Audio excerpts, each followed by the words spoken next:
காவல்துறை கைகளை கட்டி கொண்டிருக்கிறது. உதாரணமாக சொல்லப்போனால் காவல்காரன் என்ற சினிமா படம் எம்ஜிஆர் நடித்த படம். அதில் வில்லன் நம்பியாரை எம்ஜிஆர் அவர்கள் உரிமையில் பேசுவார். அருகில் இருக்கக்கூடிய விசுவாசியான தொண்டன் ஒருவன் அசோகன், அவன் கேள்வி கேட்பான். முதலாளி, நீங்கள் வேணால் அவன் பேசுகிறத கேட்கலாம், நான் கேட்டுக்கிட்டு இருக்க முடியாதுன்னு சொல்லுவான். உடனே எம்ஜிஆர் சொல்லுவார், அவ்வளோ ரோசை இருந்ததுன்னா நீ நாக்கு பிடிக்கிட்டு செத்து போடா அப்படின்னு சொல்லுவார். அதுதான் இருக்குது. சில பேர் யூடியூப்பில் பேசுகிறாங்க, ஃபேஸ்புக்கில் பேசுகிறாங்க, பொது மேடையில் பேசுகிறாங்க.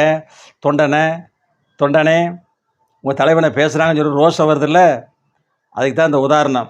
எம்ஜிஆர் படத்தை பாருங்கள், கொஞ்சம் திருந்தி வாழ பாருங்கள். வம்பா போய் எதுலையா மாட்டிக்கிடாதீங்க. எந்த தலைவனும் காப்பாற்ற மாட்டான். ரெட் ஆயில் தண்டனை, பொள்ளாச்சி வழக்கு ஞாபகம் இருக்கா?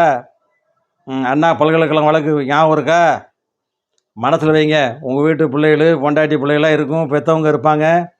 வாழ்நாள் மணி உள்ளவே கிடக்க போகிற. எச்சரிக்கையாக செயல்படுங்க வெளியில்.